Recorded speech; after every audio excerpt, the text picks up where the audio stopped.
आज के 15 জানুয়ারি और আমরা এসে পৌঁছে গেছি মন্দারমণিতে, মন্দারমণি সি বিচে। তবে বিশ্বাস করুন, আজকে মন্দারমণিকে দেখে চিনতে পারবেন না আপনি, এত ফাঁকা। এই কোভিড রেস্ট্রিকশনসের জন্য মন্দারমণি পুরো নির্জুম, খুব হাতে গোনা কয়েকটা লোক আছে আর কেউ নেই।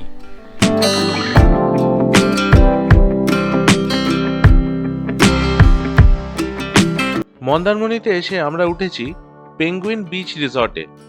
বিচের একদম ধারেই রিসর্টটা, আর ফেসিলিটিস অসাধারণ। সামনের দিকে পরপর বেশ কয়েকটা কটেজ আছে, আর তারপর একটা বিল্ডিং আছে যার মধ্যেও বেশ কয়েকটা রুমস আছে। তবে আমার মতে বেস্ট কটেজগুলোই। কটেজ থেকে সমুদ্রের ভিউ খুব ভালো। এবার আপনাদের রুমের ভেতরটা দেখিয়ে দিই। খুব স্পেশিয়াস আর বড় এসি রুম। বাথরুমটাও বেশ বড় আর পরিষ্কার পরিচ্ছন্ন।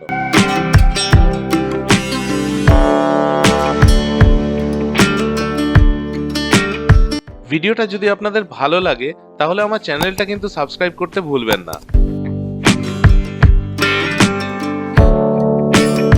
এখন আমরা হোটেল থেকে বেরিয়ে যাচ্ছি আর যাচ্ছি মন্দারমণি মোহনা দেখতে। চলুন আমাদের সাথে।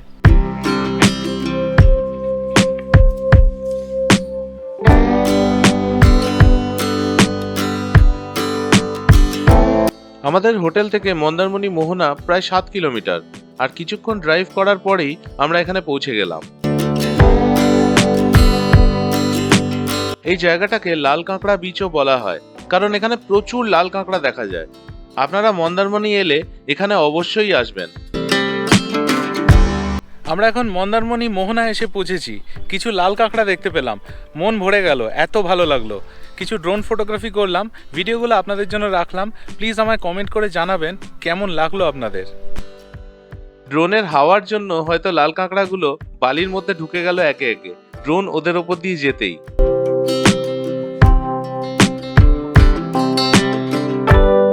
মন্দারমণিকে এত ফাঁকা ফাঁকা আমি এর আগে কখনো দেখিনি, যদিও 5-6 বার এখানে এসেছি। অ্যাজ ইউজুয়াল গোগল টিনটিন এখানে এসেই বালি নিয়ে খেলা শুরু করে দিল।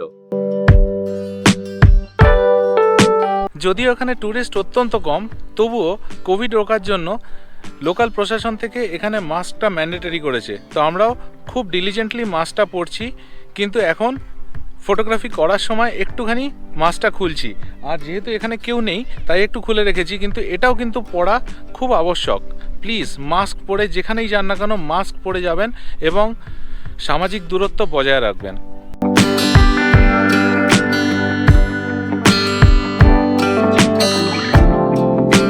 এর আগে আমি বহুবার মন্দারমণি এসেছি, কিন্তু ড্রোন না থাকার জন্য কখনো এই বার্ডস আই ভিউটা নিজে দেখতে বা তুলতেও পারিনি, আর আপনাদের দেখাতেও পারিনি। এবার আমার সেই ইচ্ছেটাই পূরণ হলো।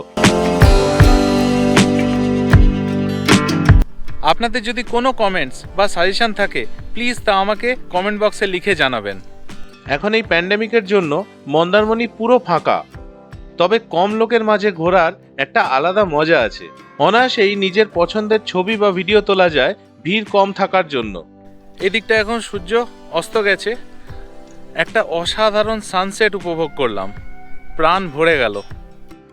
মন্দারমণিতে সমুদ্রে দীঘার মতো ঢেউ নেই, তাই যারা সমুদ্রে স্নান করতে ইচ্ছুক তাদের ঠিক পছন্দ নাও হতে পারে। কিন্তু এই মন্দারমণির একটা আলাদা সৌন্দর্য আছে, যার জন্য এখানে বারবার আসা।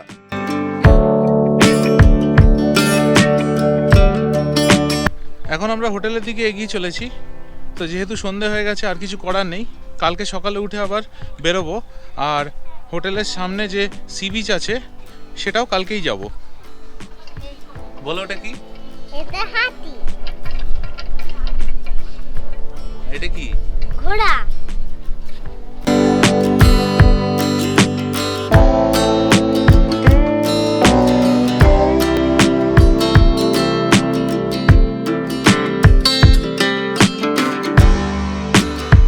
পেঙ্গুইন বিচ রিসর্টের ওয়েবসাইটটা আমি ডেসক্রিপশন বক্সে মেনশন করে দিলাম।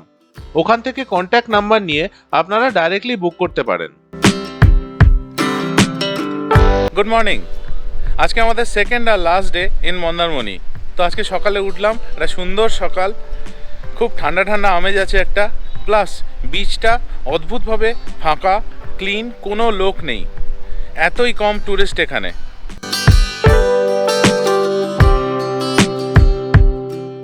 গতকাল মন্দারমণিতে আমরা এসেছিলাম পেঙ্গুইন বিচ রিসর্টে। এটা পুরো বিচের ধারেই একটা খুব ভালো হোটেল। সবথেকে ইন্টারেস্টিং পার্ট যেটা হচ্ছে সেটা হচ্ছে আমরা 3টে রুম নিয়েছিলাম, আর আমরাই হচ্ছি একমাত্র গেস্ট এখানে গতকালের জন্য। তার মানে গতকাল পুরো হোটেলটাই আমাদের জন্য ছিল। আর এখানে সুইমিং পুলও আছে, খুব ভালো ফেসিলিটিস, যদি এখন সুইমিং পুলটা বন্ধ কোভিডের জন্য, কিন্তু এটাতে আপনারা থাকতে পারেন। এটা পুরো বিচের সামনেই হোটেলটা, খুব সুন্দর, এখান থেকে ভিউ পাওয়া যায় সমুদ্রের।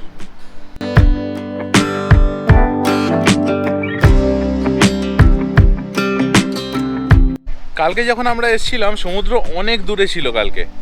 এখন আজকে সকালে ঘুম থেকে উঠে দেখছি সমুদ্রটা অনেক এগিয়ে এসছে। এরা বলছে যে আরও যত টাইম বাড়বে জোয়ারের সময় নাকি সমুদ্র একদম নিচে অবধি চলে আসবে, মানে হোটেলের বাউন্ডারি ঠিক বাইরে অবধি। কালকে আমি যখন মন্দারমণি ড্রাইভ করে এলাম তো রাস্তার আর কোনো ভিডিও আমি বানাইনি, কারণ 4-5 মাস আগেই আমি এখানে ঘুরে গেছি দীঘা মন্দারমণিতে, তখন এর একটা কমপ্লিট ভিডিও আমি করেছিলাম। তো রাস্তার ব্যাপারে আপনাদের কিছু জানতে হলে ওই ভিডিওটা দেখতে পারেন, ওটার লিঙ্কটা আমি ডিসক্রিপশন বক্স আর আই বাটনে দিয়ে দিচ্ছি, দেখে নেবেন। রাস্তার ব্যাপারে অনেক ভালো আইডিয়া হয়ে যাবে। আর কালকে একটা আমি ইম্পর্টেন্ট ডিফারেন্স নোট করলাম যে যেহেতু ট্যুরিস্টের সংখ্যা অনেক কম কালকে এখানে, তো গাড়ির সংখ্যাও রাস্তায় প্রচণ্ড কম ছিল, কোনো ট্রাফিক ছিল না। হোটেলে একা থাকলে একটা বিরাট বড় অ্যাডভান্টেজ হচ্ছে সার্ভিসটা খুব ভালো পাওয়া যায়। সকালে উঠে রুমে ব্রেকফাস্টের অর্ডার দিলাম, আর ওরা যখন ব্রেকফাস্ট সার্ভ করলো নিজেরাই বললো যে হোটেল তো ফাঁকা আছে, আপনারা চাইলে বিচের সাইডে বসে খেতে পারেন। নিজেরাই টেবিল সেট করে দিল, আমরা ওখানে বসেই ব্রেকফাস্টটা খেলাম।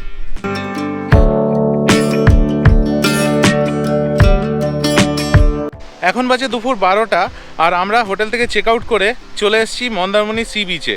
ঠিক হোটেলের পাশ দিয়ে একটা ছোট রাস্তা আছে, ওখান দিয়ে নেমে এলাম সি বিচে। অদ্ভুত সুন্দর লাগছে, একটা লোকও নেই, খুব দূরে দূরে কয়েকটা মাত্র লোক, ব্যাপক সুন্দর লাগছে। আগে এই মন্দারমণি বিচটা ছিল একটা ড্রাইভেবল বিচ, মানে এই বিচে গাড়ি চালানো যেত, কিন্তু এখন আর ড্রাইভ করা যায় না বিচে। আর সেই জন্যই এখন এই বিচ হয়ে উঠেছে সকলের জন্য অনেক নিরাপদ। দুই ভাই নিজের মনে খেলা করে চলেছে। এবার আমাদের কলকাতা ফেরার পালা, তাই ব্লগটা এখানেই শেষ করলাম আমি। আরো নতুন নতুন ট্রাভেল ব্লগস দেখার জন্য সাবস্ক্রাইব করুন আর দেখতে থাকুন আমার YouTube channel travel with tags.